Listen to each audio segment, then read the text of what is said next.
Thomas, hi. From a fan perspective, it's quite clear that you use this international break as a very sort of exploratory time, using your last chance before the World Cup to make some changes that you hadn't before. But how well do you think the experiments that you've made here are actually going to translate into your World Cup squad, given that they've now produced probably your worst set of results as England manager in an international break? Yeah, it is what it is. I think we got punished for not a lot against Uruguay in the very end, and today for one counter-attack in the first half, where we managed to score, where they managed to score. We knew that before. I knew that before. I'm disappointed with the result. Everyone is, but I think it is worth to put it into perspective. I knew that we have a tough exam in this to play for in this window, because our players are heavily invested in club football. They're heavily invested in European football and in the physical toughest league that there is. We played against two top 20 teams, well drilled, very good opponents, who arrived in their best lineup. We had a big change in the middle of camp. Suddenly, after the match, we had 7-8 injuries who had to leave camp. So it's not an excuse; it's just explanation why things are not like perfectly smooth and maybe perfectly on the highest level that we expect, and we expect it always from us. We made life difficult for ourselves because we narrowed the pitch down extremely in the first half and didn't use the fullbacks in the way that we wanted to. Second half, we did it better. We had more width, we had more runs, we had more offensive actions with the correct energy and dynamic movements. So that was a bit better, but we couldn't score. We couldn't score when the chances were there, and the chances were there late. So it is what it is. The most important is that we learn from it. This camp will not define us, and we have 2 months' time to digest it, to take the learnings, to nominate our squad, to get players back healthy. Hopefully, I hope they stay healthy.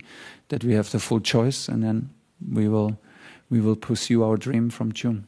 Okay. Alex. Hi, Thomas. You made qualification for the World Cup look really easy, but you're now without a win against the 3 highest ranked sides that you've played. I know you've tried things in those games, but does it give you concern about not being able to beat the elite sides? No, it does not give me any concern. Jacob. Hi, Thomas. How do you feel Cole Palmer and Phil Foden did tonight? Do you feel you got enough from them? I'm not the biggest friend now to talk about individual, but of course, if we put offensive players on the pitch, we demand offensive actions, we demand creativity, we demand dribblings, we demand shots, we demand assists, and we clearly didn't have enough, could not create. We made it difficult for us to find them in the half spaces. We struggled to open up these spaces. We played against the deep 5-4-1. We didn't use the width of the field enough to make the difference, and our offensive players struggled to make the difference and to create something against in one-on-one situations, because against the deep 5-4-1 you get basically no superiority through passing.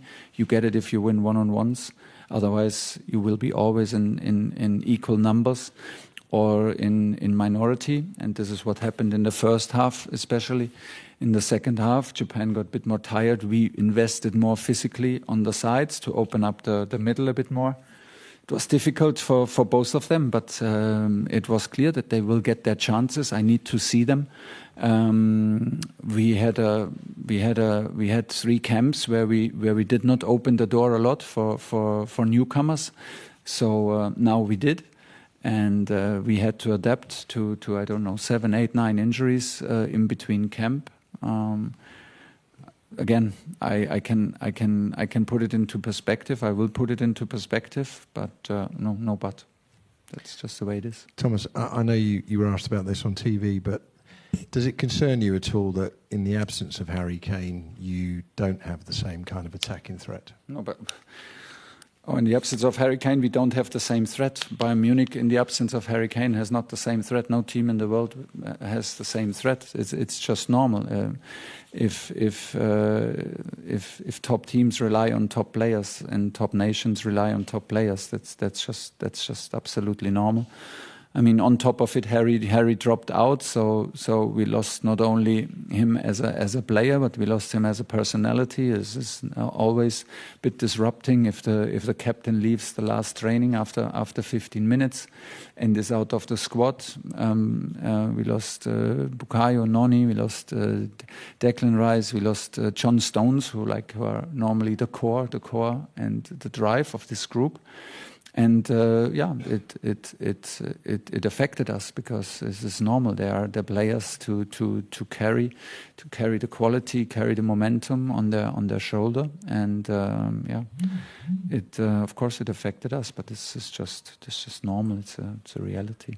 We can win games without Harry. We will win without Harry. When we have won without Harry, but it's easier to win matches with Harry, of course.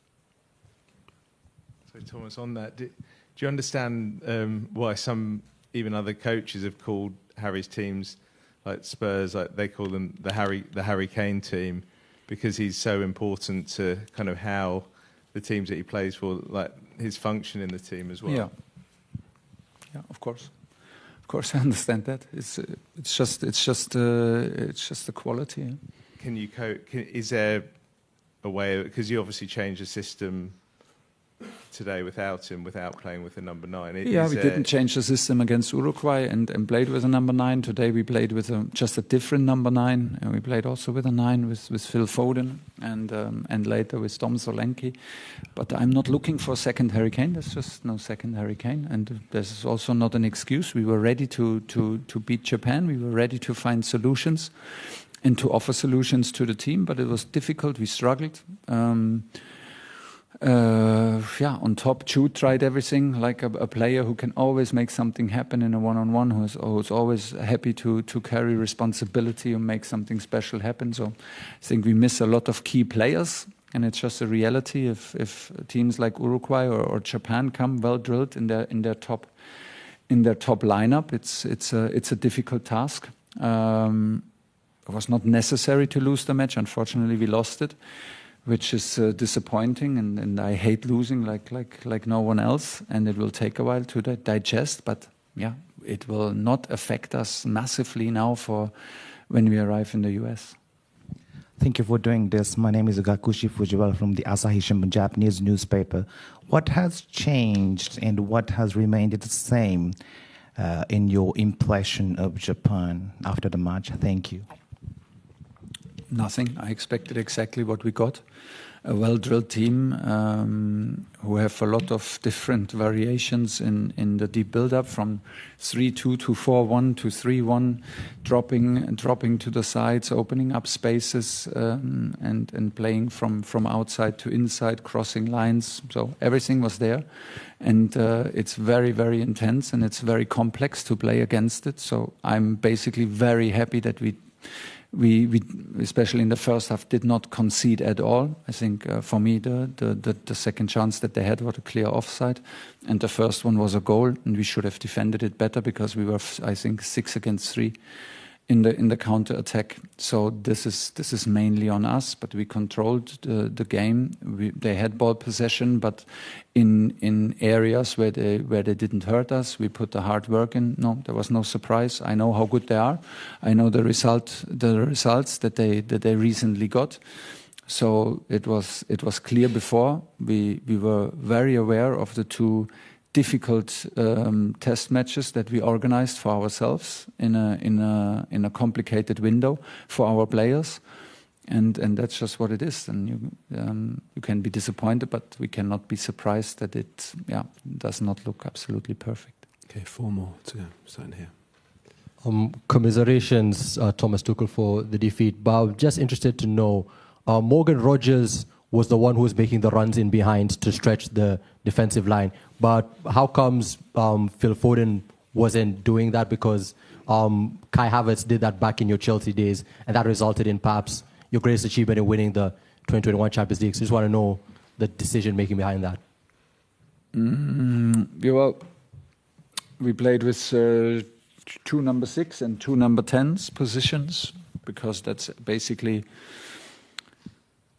what we think that gave us basically the chance to have players where Japan has no players in 2 6 positions and 2 10 positions, and then have 2 players with Morgan and Anthony Gordon in the last line.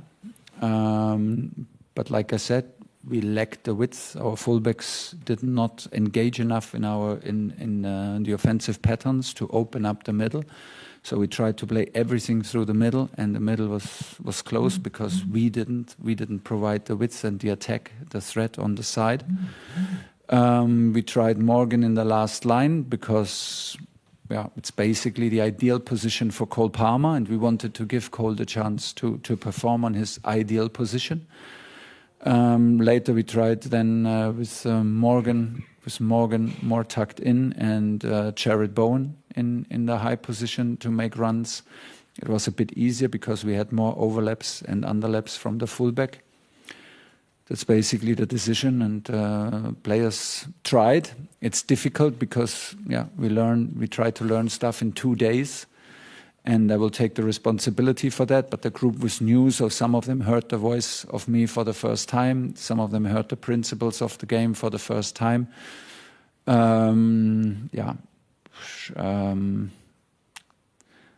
I take the responsibility for that, of course, for the plan and for the structure. There is no doubt about it. Players tried everything, and like I said, I'm repeating myself from here. It's on us now to learn and to do better.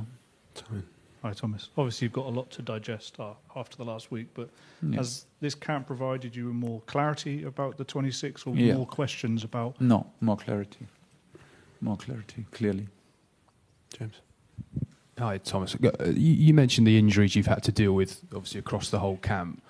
Can I just ask what the next 2 months are going to be like for you as you sort of watch on, kind of hoping players are going to be available for the summer? Yeah, it will be scary to watch TV on the weekend because from now on, every muscle injury can mean that a player misses out. So it's one thing if player get injured, which is anyway not nice. But then is like I said, is Jordan Henderson is a key figure for us in camp. Is out. Declan Rice is out. Bukayo is out. They're captains for their clubs, and they drive the standards. And then Harry Kane drops out. So it's basically the leadership group who's not available. This affects, of course, the group, and everyone gave everything. And from now on, of course, still now, all these injuries, I think, will be still manageable in the window of time that we have to be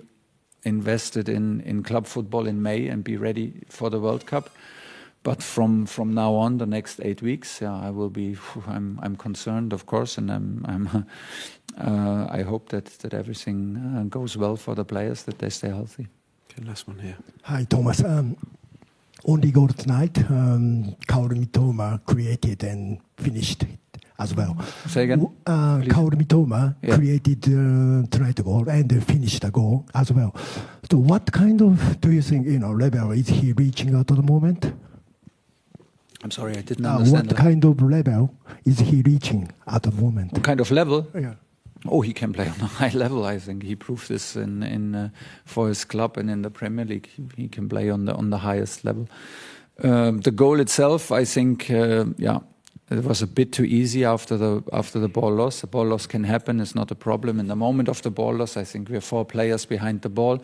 Then comes the acceleration. I think we lose some duels. And then the recovery runs from us, I think, were not in 100% intensity, because then we could have defended the goal. So we ended up in a 6-against-3 in our favor and still conceded, which is disappointing. But for the level of Mitoma is no doubt his top player. Thank you very much. Cheers. Good. Thank you, guys.